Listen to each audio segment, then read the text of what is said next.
You can now find all of C-SPAN's nonfiction-focused podcasts in one place, the C-SPAN Bookshelf feed.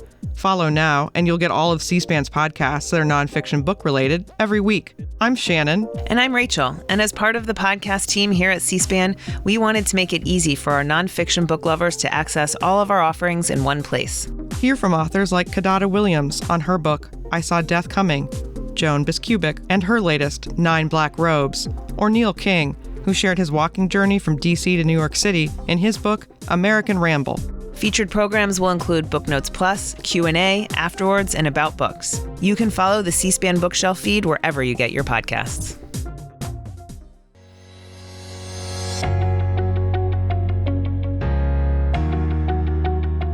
Hi, I'm Susan Swain, host of C-SPAN's Q&A, where we spend an hour with nonfiction writers and historians who add context to today's news.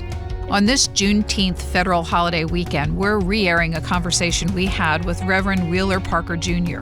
He was with his 14-year-old cousin Emmett Till on August 24, 1955, when they visited Bryant's Grocery in Mississippi. The white store clerk, Carolyn Bryant, accused Emmett of flirting with her, breaking the racial codes of the Jim Crow South. 4 days later, Parker was in the family home with Emmett Till when he was abducted by Carolyn Bryant's husband and brother-in-law, tortured and murdered. The Emmett Till case became a catalyst for the civil rights movement, and Reverend Parker has spent his lifetime seeking justice for his late cousin, recounted in his book, A Few Days Full of Trouble. Our conversation will begin in just a moment. Reverend Wheeler Parker Jr., your new book is A Few Days Full of Trouble, Revelations on the Journey for Justice for My Cousin and Best Friend, Emmett Till. You've got an extensive bibliography, and it details that the story of your cousin Emmett Till's horrific murder in 1955 has been told many times in books, in movies, in articles, memorials. What will readers get from your new book? I hope that it will clear up some things that had been said in the past, and Mark Twain said, an eyewitness will destroy a good story. Many stories were told before I told mine 30 years ahead of me. And when I decided to tell my story, they said that I alleged. So hopefully, someone will believe my story and take from it. Setting the record straight after all this time. There you go. You got the right words. What prompted you, though, now, 67 years later, to write? I have a cousin. I was not interested in writing at all. And she just would not stop, Dr. Sheila Chamberlain. And she just insisted that I write. And I said, okay, I'm going to do it. And every time I see her, she asks me, and she just was worse than me. And so that's really what caused me to write it. Chris Benson is listed as your co-author, but he is also a major participant in your story. Who is Chris Benson, and what role did he play? Chris Benson, I met him through Emmett Till's mother, Mamie. He was helping her to write her book, and she sent him to us to get the Argo story. That's where I live, and that's how I met him. But he's more than just a co-author. He's a participant. Yes, he's a God sent. He's an attorney. He's a professor. He's a journalist, and anything you name, I guess, he's that. And he has been very helpful, and he is a participant. And like I said, he's just a God sent for me. So, as a reader of your book, I found 3 strong narratives throughout it. The events as you witnessed them back in August of 55, your long quest and your family's quest for justice, and your own personal journey, which has been also a long and evolving one. So let's start out with the facts as you witnessed them. You and Emmett Till were both raised in Chicago, and you were making a family trip to visit the Mississippi Delta at the end of August. In the book, for context, you explain that racial tensions were especially high in the segregated South and in the Delta region particularly because of the 1954 Brown v. Board decision. What was daily life like for your family who lived there then? In the South? Yes. Well, there were certain laws and mores in place, and they were very much entrenched, and we abide by those, and there was no problem as long as you stayed in line and conduct yourself accordingly. So we knew what the rules were, and very stringent, and we knew that if you got in trouble with anyone, you could get no help from no one. Did you and Emmett Till, your cousin, discuss that on your trip south? We did not discuss that. That would not be something a 16 and a 14-year-old would discuss. We had more important things to talk about. What were your plans when you made the trip south? Why did you make it? There was a tradition, and probably still pretty much is, that the Great Migration brought 5 million blacks to the North. Tradition each year was to send the children back to be with their grandparents and with their relatives in the South. And that was a tradition, and it went on, and it was viable. You met other family members come from different parts of the North and sometimes from California. So it was a great, exciting time, fun time, and we got together and had a great time. You say in the subtitle that Emmett Till was your best friend, and you actually have a nickname for him that you use throughout the book. Would you share it with our viewers? His nickname was Bobo, and it's still kind of hard for me to say Emmett Till. It just doesn't sound right. Well, that's why I wanted to get it on the record. So feel free to use Bobo now that people know who you're referring to. Yeah, Bobo. His name was Bobo, and I moved next door to him. We did not live in Chicago proper.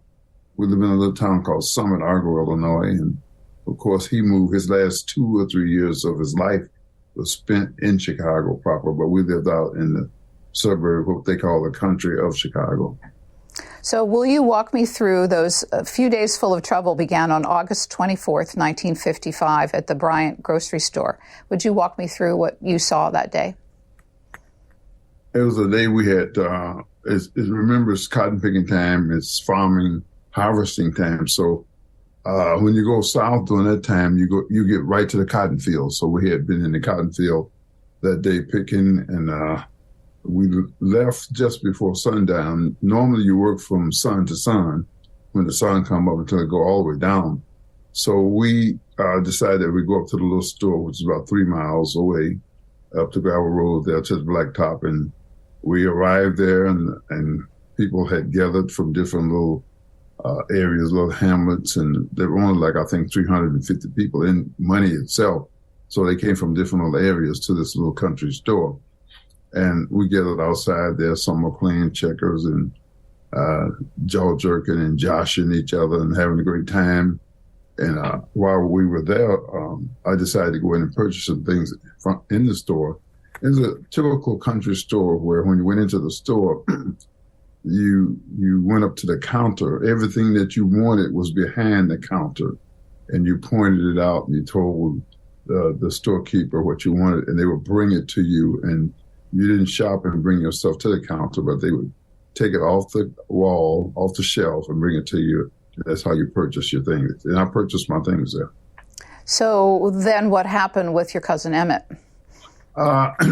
Emmett came in before I left out. By the time I'm winding up paying for my things, he came in, and I remember thinking very vividly, I said, I hope he got his act together today. I hope he know the rules of the South, and because you're always conscientious of where you are. At least I was. My formative years were spent in the South, and I was very well entrenched in the mores and the laws of the South. I knew the do's and the don'ts, and most of your time spent in the South was not in that environment. But when you went into that environment, you had to be very careful, because some people had been killed for reckless eyeball.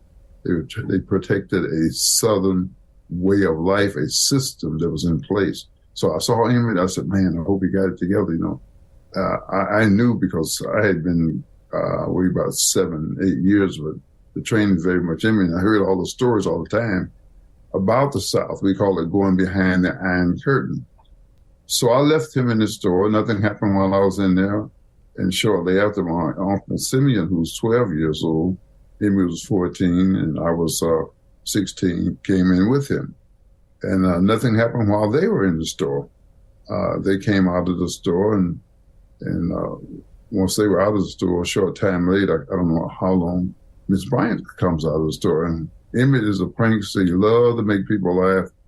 He never had a dull day in his life. He's a jokester.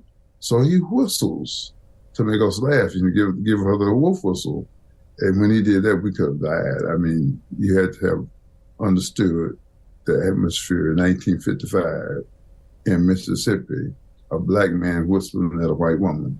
I mean, that was death itself. And we just couldn't believe it. No one said, let's go. My uncle, who was 16, he had use of a car. And we just made a beeline for the car. I got into the car, and Emmett, now he's afraid. He's anxious because we know what he has done. He had no idea. He just didn't have no idea. He couldn't comprehend the atmosphere in the South, what it was like. And now he's afraid. So he want my Uncle Maurice to take off in the car, but someone had dropped a cigarette, and my Uncle Maurice would not move until we found that cigarette. Got the cigarette together, and there was a car full of us, maybe 7 or 8. And we were going down this gravel road. It's dust dark now, and all of a sudden there's a car behind us. We left the black park, we're on the gravel, and dust is flying everywhere. Someone said, they're after us. They're after us. They're after us. And my uncle sped up, and we jumped out of the car and ran through a cotton field.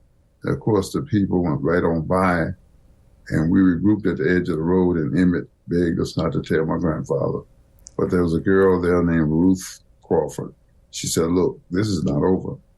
I know those people. They've done things to people before. You guys are going to hear from this. And we didn't pay much attention.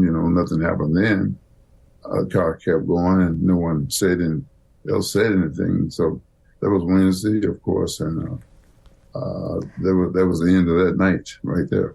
So one thing to establish, the person working in the store, it was the Bryant family store, and Carolyn Bryant, who is a key player in the story that you tell, was alone in the store. Is that correct? Working behind the counter? Yeah, she was alone in the store, right.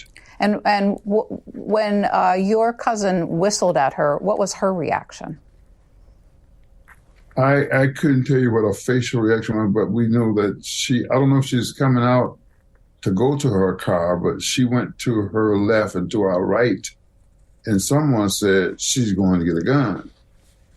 They probably said because they knew that Emmett had violated one of the greatest mores of the South. People killed for reckless eyeball, and that was one thing they did. They protected that woman in the South. And even now, we can't understand to what degree black people were not interested in white women like that.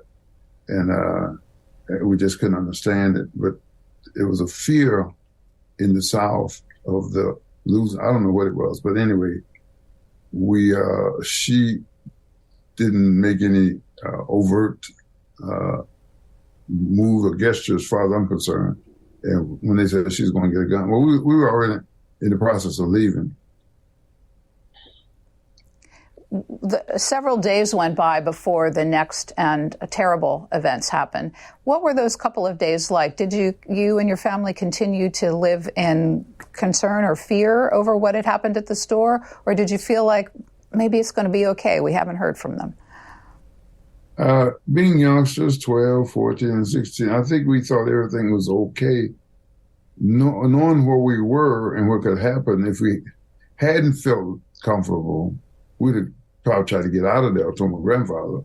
So we went on with life as usual, going. And life as usual, going to the cotton field from sun up to sundown and back to the house. And that's what we did.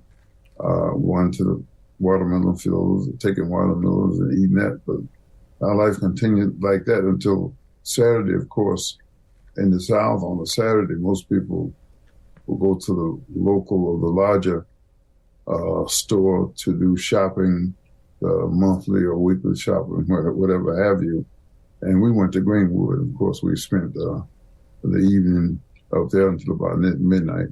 Yeah, and your family was enjoying time together, maybe a few libations and everything on that particular night, August 28th, correct? For sure. Yeah, so then August 28th is the next stage in this terrible story. We have a clip of your grandfather, Moses Wright, who you call Papa, whose house you were all staying in, describing that night to 60 Minutes back in 2004, to Ed Bradley of 60 Minutes. Let's watch.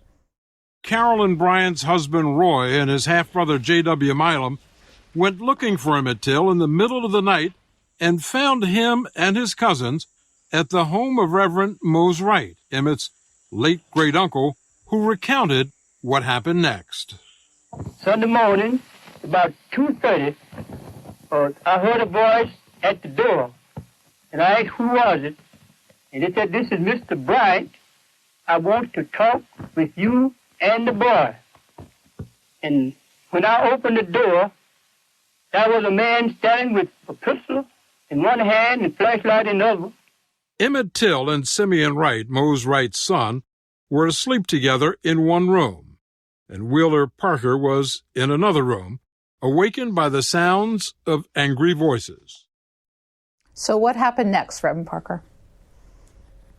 I remember hearing them outside talking to my guy. I woke up early during the incident and said, "You got two boys here from Chicago, and we want to talk to the one that did the talk at the store." They never said anything about a whistle.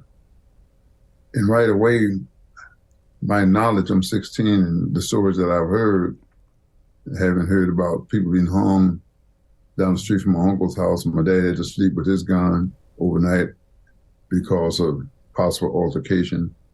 I said, "We're getting ready to die." And we were very, very religious, and we were taught to believe in God. And first thing pops in my mind, not only am I getting ready to die, but my relationship with God is not right. So when death is imminent, your mind goes to every bad thing, whatever it is you've ever done, and you're trying to make amends with God. So I started praying, and I'm shaking like a leaf on a tree, and I'm asking God. I said, "Lord, if you just let me live, I'm going to get my life together. I'm going to straighten things up if you just let me live." And pretty soon I hear them coming. The house was sometimes styled as a shack, but it was a former landowner's home. A big screened-in porch all the way across, and off of each corner there's a room. You can go into a room. 4-bedroom house, rooms back to back, no hallway.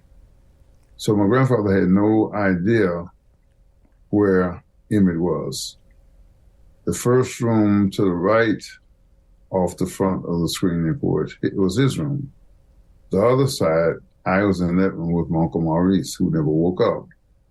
So they started in my room, and it's dark as 1,000 midnight. You could not see your hand before your face. In they walked, no lights on in the house. In they walked with a pistol in one hand and a flashlight in the other. I am shaking, praying, and as they came toward me, I closed my eyes to get ready to die the best way I could and be shot. They didn't open my eyes again, and they're passing by me. And they went on to the second room. Emmett was not in that room. My cousin Curtis is there. He didn't wake up either. Went to the third room, and they found Emmett in the bed with my Uncle Simeon, who was 12, and my Uncle Robert was in that room also in another bed, and he never woke up. And of course, they aroused Emmett, and I guess he wanted to put his socks on, and it was pure hell over there. It was chaos. It was, couldn't tell exactly what was being said, but it was just, my grandmother tried to offer them money. She tried to run next door. There's a white man lived next door to get him to help, but it was just pure chaos. And they came to get Emmett, and they left with him. Said they'd bring him back, and he was not the one. So they marched Emmett out the door to their waiting vehicle. There was a critical moment that plays out throughout the rest of your investigation when a voice was heard. Would you tell me about that? I didn't hear the voice. My grandfather said that he heard a light voice, the niche of a woman, and they asked, was he the one? And she said yes. So yes. He was pretty sure it was a she that said yes. Yes, he was. Yes. Yeah. Mm-hmm. So, and that's been the question for 67 years. That's right. And so much of the investigation that you talk about later on. So Emmett has been marched away in front of your family. How could you respond? How did you respond as a family? We knew where we were. We knew the South. We knew the mores. We knew the people. And we know it wasn't good. It was not good at all. Yet have lived under those conditions to really understand now what I'm talking about. So you felt helpless. I mean, you were helpless. Only somebody you could call on was God. I didn't call on my grandfather when they came. I knew my grandfather could not help me.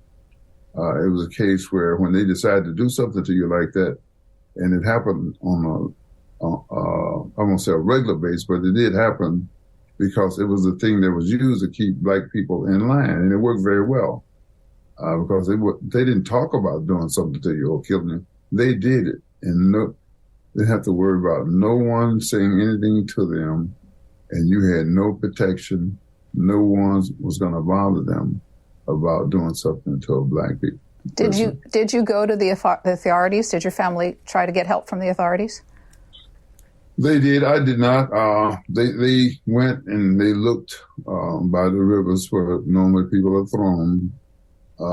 To hide the evidence because they don't want bodies laying all over the place. Well, sometimes they would leave people laying so that the people will see it and take note and be afraid. But sometimes they look by the rivers to discover the bodies of people who have been thrown in the river. So yes, they did go to the authorities and they went into action. The authorities went into action, which was very unusual. How long did it take for Emmett Till's body to be discovered? That was Sunday morning. I believe they found his body on Wednesday. By that time, I was back in Chicago. Why did you go back to Chicago? Hey, I would have left Chicago that moment if I could have, because I felt fearful. I was fearful for my life, and I felt by being in Chicago, I felt that I would be safe. Did your family think the worst of what had happened, even though there hadn't been a body found? I'm sure as a whole, yes. I got back and there was a visual. And they saw the moment, right away, they started looking for him in the river. So they thought the worst, yes, because they know the deal. You don't whistle at a white woman in Mississippi, You just don't do it. You don't even look at them, So they knew right away it could have been a death,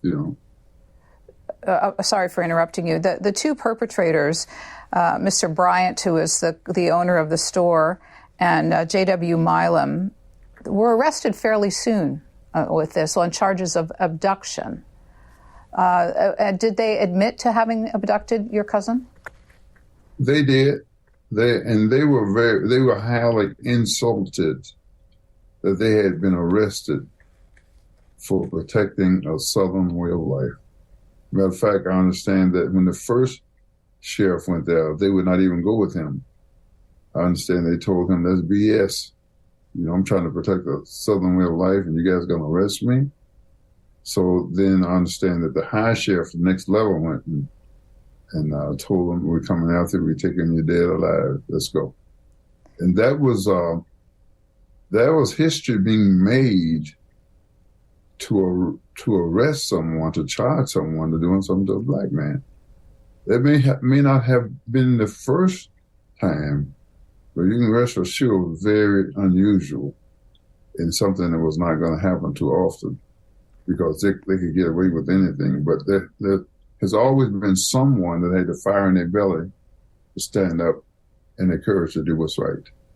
So the charges were changed to murder after Emmett Till's body was discovered.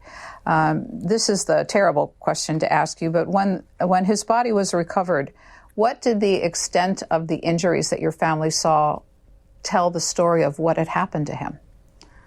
It was beyond imagination. You wonder, he just turned 14, and we heard Willie Reed's report, how that he heard the screaming and the beating. And you wonder, how can a human being do that to another human being? you try to make sense of it, but when you get through, it does not make sense. He was so badly bruised and battered that you couldn't tell who he was. As a matter of fact, the system, the court system or the powers that be said, you all have dug an old white man up out of the grave, and you're doing this. So Emmett Till is in Detroit with his grandfather, and you all are doing this trying to embarrass Mississippi. So for them to say that we dug an old white man up, and Emmett is 14, he had hazel eyes and you're fair-skinned. So it tells you how badly his body was damaged. He had also been shot? Yes, shot in the head. Someone say he was drilled in the head, but we believe that it was shot. He had been shot. There was a hole right above his right ear, I believe. And the last part of this, because it's actually important to the story, how did they ensure that his body would sink? They had tied the weight dimensions changed, but they had tied a cotton gin fan around his neck and weighted him down. I don't know if it weighed 75 pounds or what. He should have never been found. He should have never been seen. But as his body floated down the river, it snagged. And this little white boy that was fishing saw a foot bobbing up and down in the water. And he reported it, and they pulled Emmett out from there. But for that, the story would have never been told. We never would have found him. I mean, we just always been a mystery, like it was with other people. They just disappeared. So this is really one of the critical junctions. Emmett's mother, Mamie, back in Chicago, made what seems like the most important decision, that she wanted her son's body brought back to Chicago, and she insisted on having an open casket. 100,000 people came to witness Emmett Till's body in that casket. Where did she get the courage to make that decision, do you think, as a mother? I think that she was so outdone and so unbelievable that she's willing to bear it all, let it all hang out. And she was very hurt, and rightfully so. I think she just willing to bear it all. That I felt that she felt that the least she could do is let the world see what I see. She was so tore up and so upset about what had happened to her son. What was the legacy, the impact, the fallout from that significant decision to have it be an open funeral and invite the public to come witness? A picture's worth 1,000 words. That picture spoke volumes. I talked to a friend of mine that he's a white journalist in the South, and he said, I thought we were farther ahead than, what are you talking about now? I thought we were farther ahead than we are. And it made a statement that nothing else could say. It said something that nothing else could say by showing that body. And you couldn't justify it, and they tried to justify it, but it spoke volumes, and it spoke more than the words that people were trying to say. So let's move on to part two of your narrative, which was the long quest for justice for Emmett Till's murder. There were three significant stages, as you describe them, in the judicial process. First was the Mississippi trial of Bryant and Milam on murder charges. So we're going to start there. They went to trial pretty quickly, September of 1955. But you say that the jury returned a not guilty verdict in just 67 minutes of deliberation. What happened at that trial? First thing, I want to say that it was a miracle and showed a little progress. They are having a trial. Unbelievable. They're having a trial for two guys who is accused of killing a black man. Going in and out of the courtroom every day, Emmett's mother was afraid that she could be killed in the courtroom. I'm trying to paint the picture so you can see what the atmosphere was like in Mississippi even in the courtroom. She was not comfortable going in and out of the courtroom every day. My grandfather went home from trial one evening, and that night he could not sleep. So he got up and he went down to the cemetery, and he slept in the cemetery all night. And when he came back the next day, they told him that white men was around your house all night last night. He could have been killed, absolutely nothing done about it. That's the way the South was at that time. We've made progress. We've come a long way. We got a lot of work to do. So the trial was like that, and of course, her and Willie Reed pointed the kidnappers out, and my grandfather did also. So Mamie Till and Willie Reed both got back to Chicago the same day, and both of them had nervous breakdowns and had to be hospitalized. Reverend Parker, so Carolyn Bryant's testimony in that trial was pivotal. Why? I don't know if it was pivotal or not. It didn't matter because she did not testify before the jury, so it had no bearing on the jury. But she said, I became only privy to it 50 years later. What did she say? She said that he touched her. And she said she don't know if the kid stuttered all the time, not sometimes. That's a way of life. He had polio. I got the clipping. I was reading it last night, 1947, and he became a stutterer. She can't remember that. She said that he told her, "What's the matter, baby? Don't be afraid of me." I'm paraphrasing. I've been with white women before. But you had to do something to kind of justify what they did to him. It's kind of like Hitler did the Jews, you got to demonize them. So they tried to demonize it. And I never knew about, she said all that until they found the transcript, and some kids from West Virginia came. Oh, I went there to hear them do it. I said, whoa, I never heard this before. So and when they came to get him, they never said anything about him touching her or even whistling, just the talk. But by now, you got to try to protect your husband. You got to try to protect, because no one ever expects that they're going to be arrested or accosted for doing something to a black man. That was not in their wildest imagination that they would have to defend themselves like they had to. And they were safe. They were safe. As the lawyer said, the defense attorney said, every Anglo-Saxon one of y'all have the courage to turn these men loose. And that's just what they did. The next significant event, January 24th, 1956, the two of them spoke to a writer for Look magazine named William Huey. And they were at this point protected by double jeopardy because they had been acquitted. What did that article say? That article has stayed with me from the time age 66 to now. It was such a damaging article for me, the way they portrayed him. And I felt so helpless then and feel a little better now that I'm able to tell my story to you. Maybe somebody will believe me. But what they said was ludicrous, that he stood up against them, facing death. Tell them I'm not afraid of you all, and all of the things we read the article.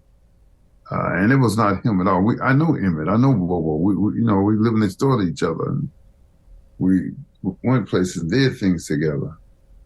But that article and that mainline news periodical carried the story, and for 30 years, it was like Emmett got what he deserved.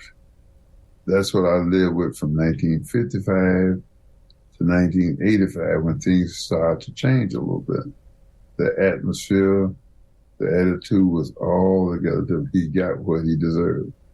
Matter of fact, I was speaking at a school, and they said, "Why are we here? Emmett misbehaved." Oh, he got what he deserved. That's painful. And when I told my story 30 years later, they said, I alleged. Yeah, so we got a lot of work to do. We come a long ways. And when I see things happen to some other people recently, that spirit is still alive. But we've come a long ways. 2 federal cases, the first one in 2004. On what grounds did the feds agree to have an investigation into his murder?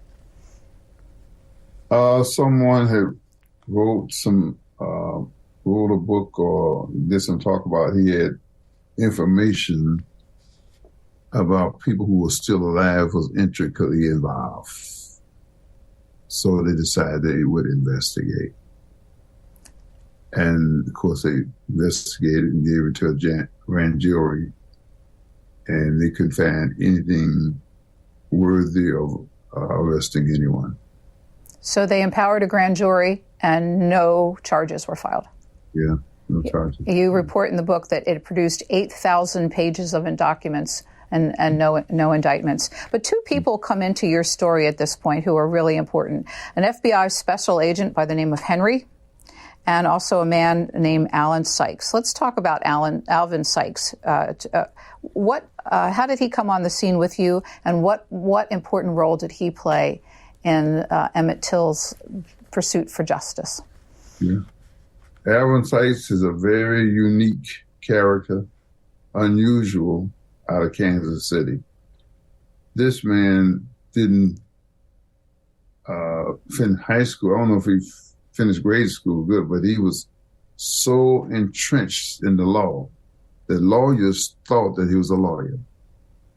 And he had helped solve a case out in Kansas, and he got the fire in his belly about Emmett Till. So he came here and started the Justice Campaign. I'm not sure about the correct name. And he wanted to pursue it with mainly because she died shortly afterwards. And he had me to go to the Justice Department. He was able to get the powers to be the senators and the Congress to pass a law. I don't know the proper name, but we call it the Emmett Till bill, which allowed $1 million a year for 10 years to pursue cases. And I believe, I could be wrong, from 1970 something back. Alvin was able to get that done. In a Republican setting, he was not a Democrat or Republican, but he was a man that wanted to see justice done. C-SPAN readers who follow the Congress will appreciate this story of Alvin Sykes in your book, because he went at it in a bipartisan way from the get-go, worked both sides and both houses of Congress in his pursuit for the legislation, which was ultimately signed into law by George W. Bush in 2008. Law is now permanent. President Obama signed it into place in 2016. So what does it do? It allows, and remember they had to go back, it expired, so President Obama, they went back and had to pass it again, which is still for another 10 years. I think it's indefinite now, and it allows the powers to be to pursue cases like Emmett Till's cold cases of people who suffered atrocities from 1976 backwards. And it's there. And we call it the Till. I call it the Till bill. So Alvin was very instrumental, and he was one of the poorest guys you ever want to see, but he was so knowledgeable. God put the fire in his belly to go into the library, and that's where he spent his time in the library, learning law. He was so articulate, and he's just unbelievable. And then he died. I just wish he was still here to carry on. And I think they're trying to write his memoirs or his books now. Out of Kansas City, Kansas. FBI Special Agent Henry was really important to your pursuit for justice. What do you have to say about his role in this? He came on during the time Tyson came and said, Ms. Bryant said she lied on Emmett Till. The case had never been closed, so that brought on new interests in FBI. Walter Henry was assigned to it out of the Northern Mississippi District in Oxford, I believe. And he pursued it to try to find evidence if there were anyone left, that they were going to, do what they needed to do to bring them to get some justice. And that's the role he played. He made us very comfortable, and he brought us to the FBI headquarters, and we dialogued with them, and they were very instrumental in trying to get to the end of it, or to find justice. I understand from reading your book that one of the aspects of the law is that the federal government is required to keep the family informed as cases progressed, and they did that along the way with you, and even discussed strategy for going forward. Is that correct? They kept us very much aware of what they were doing and what was going on all the time. The 2017 book by Duke University historian Timothy Tyson was the next big accelerant in this whole process of seeking justice. What was the big news in Timothy Tyson's book? Timothy Tyson wrote the book, and his book gave me a lot of hope, and it brought a lot of satisfaction and a lot of closure to me when he was saying that because all my life I did not like the way that they were portrayed Emmett, and he admitted, said that she said she lied. So that gave me some sense of closure, because I wanted his name, the way he portrayed it. I want that clear. You can't bring him back, but I didn't like the way he was looked at. I liked the way he was viewed in history. So I got very excited about his book, very excited. So the FBI, they went into that, and you read it, you know the story there. But to give our listeners a sense of what's important about it, the central claim, the part that was the big news in the book, was that Tyson said that Carolyn Bryant Donham had recanted on her story. Yes. So what did that piece of information give you, your family, and the FBI license to do? It gave me, we were kind of not at odds with each other. That's what I wanted. That's the main thing I wanted, to clear his name up, clear the way people look at him. That's all I wanted in life. And I wasn't so much, and if there's some justice by her going to jail, fine. But I had what I wanted when I heard that she had admitted that she lied. But other family members, they wanted much more than that, and I was not against that. But I felt so good to hear that she had said she lied on Emmett. The idea would be that from your other family members, that if they could prove that, they might have her tried at this point. Exactly. Yeah, so you had a multi-year search with the FBI involved about authenticating that claim that she had recanted. What happened?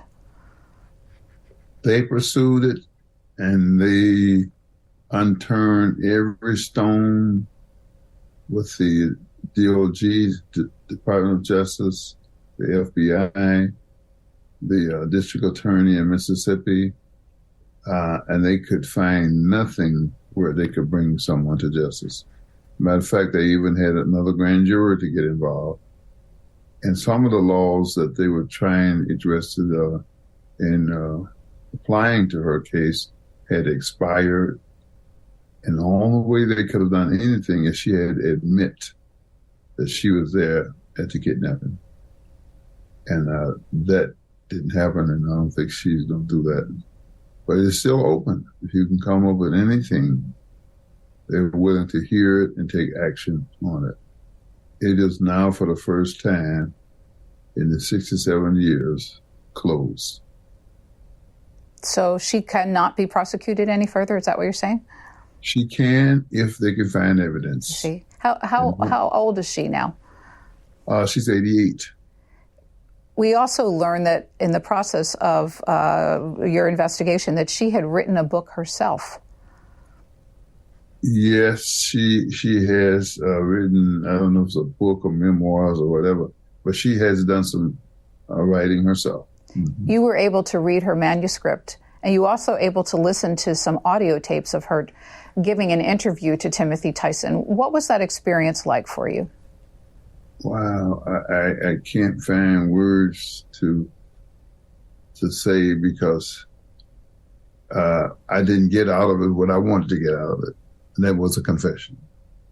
So I still have hope that one day we will hear that from her, and that will help make my day. To hear some of the things or to read some of it, it was, oh boy, I don't know what word to use, but I'm trying to find the right words to say. It's like she became superhuman, or she was really trying to save him, or her husband tried to save him. It's you have to read it, but it's kind of a mind-boggling, some of the things that she was saying about the situation. And I think she even said that he didn't deserve to die like he did. But her husband was involved, and I think at this point she's trying to protect him, and it seemed like she's throwing her husband's brother under the bus, you know. But you have to read it. It's something to read, put it that way. You reported that the title of her book is "I Am Not a Wolf Whistle." Yeah, I forgot about that. Yeah, exactly. So the second FBI investigation closed in 2021. Again, no one was further charged in Emmett Till's murder. So what did that provide you with? Any closure, any desire to move on? What did that 2021 finality mean to you? Well, we had some family members in the case that kind of put us at odds with one another, traveling down different avenues about his death and so on. So it kind of brought a closure to that.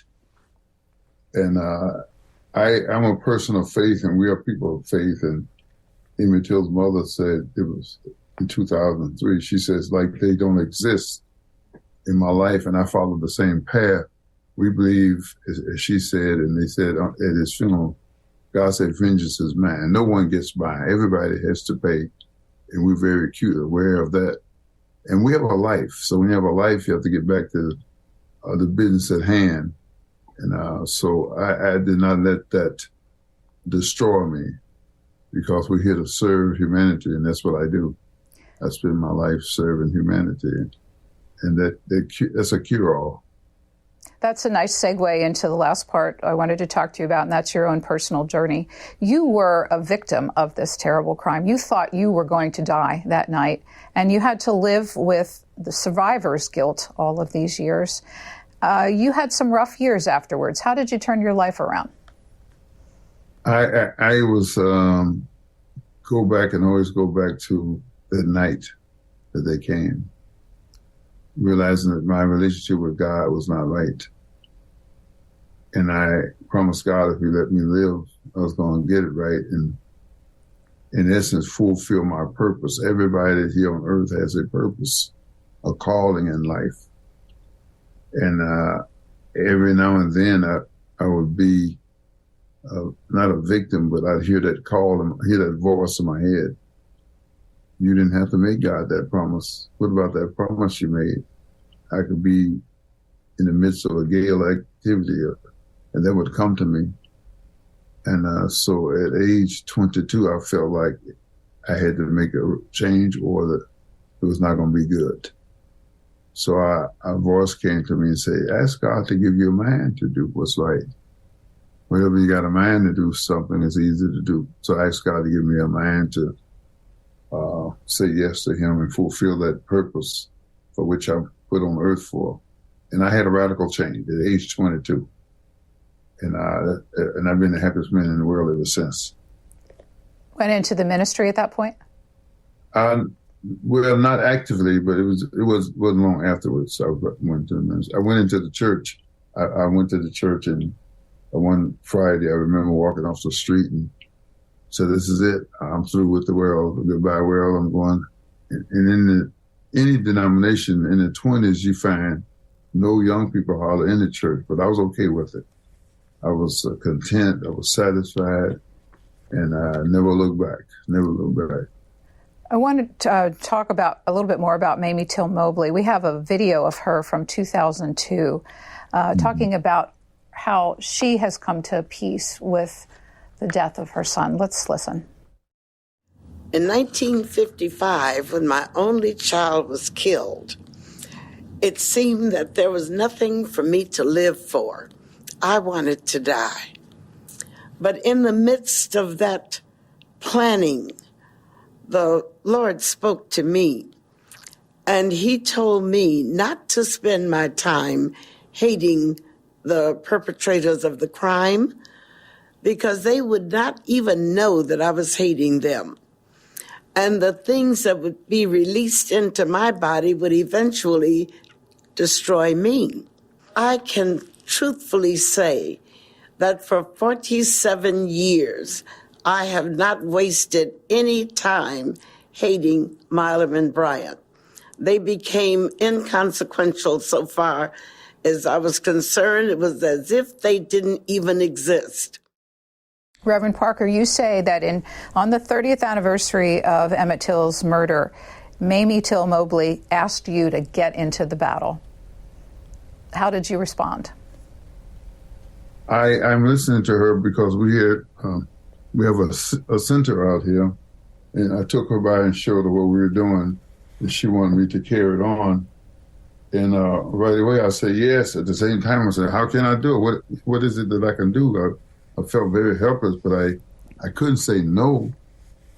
I was doing things, but I didn't think of it as being because of him per se, but I knew I had a calling, a purpose in life, and I was working in the community, working with scouts, Girl Scouts, Boy Scouts, Cub Scouts, and all of those things, and parenting classes and stuff of that nature.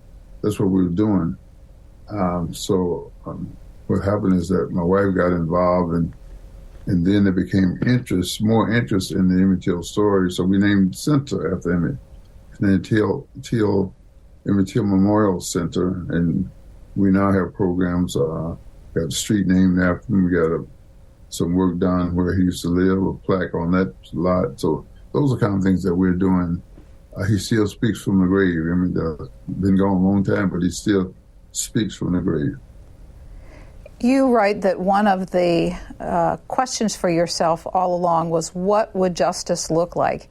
And that as in the last few years, you reached a real view that had evolved for yourself on what that might look like, and much of it around young people. Can you talk about that?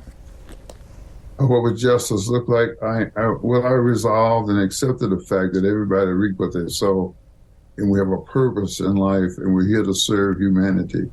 So I've spent my time trying to fulfill that purpose and the calling that's in my life, working with young people. And many times I think if Till was here, he would be a natural-born leader. And I would want to think that he would be doing just what I'm doing. So when you reflect back on the legacy of this murder, there was the Emmett Till bill, as you call the hate crimes legislation. In 2020, the Congress passed and the president signed the Emmett Till Anti-Lynching Act. So two major pieces of legislation. There are now cold case investigators working on civil rights cases at important law schools around the country. As you said, there's an education center, and the National Park Service is working with you to establish sites that would mark important points on Emmett Till's life story. I'm wondering what you think about all of this, how you process all of the things that came out of such a terrible event. And I do think about it. And it's a good question. When I get through thinking about all that has been accomplished because of Emmett, we're getting ready to, in my high school, which is next door to me, we're getting ready to put a Mamie Till Way, a statue of Mamie with a picture of her son in front of the high school. One of the many things. But my mind always go back to the night of his death. the beating and the screaming and how he suffered. Appreciate all the things that were done, but I always go back to that. It doesn't depress me, and I appreciate what was done. But his mother said, "I hope you didn't die in vain." He didn't die in vain, and I think about him having experience on the back of a CTA bus that summer before we went. A good friend of ours, they came from Moody Bible Institute, and they led him to Christ on the back of that book. So I have those thoughts that I don't talk about much, but so those are my mixed emotions that I have. So in our last couple of minutes here, what do you think the story of Emmett Till represents about America? Wow.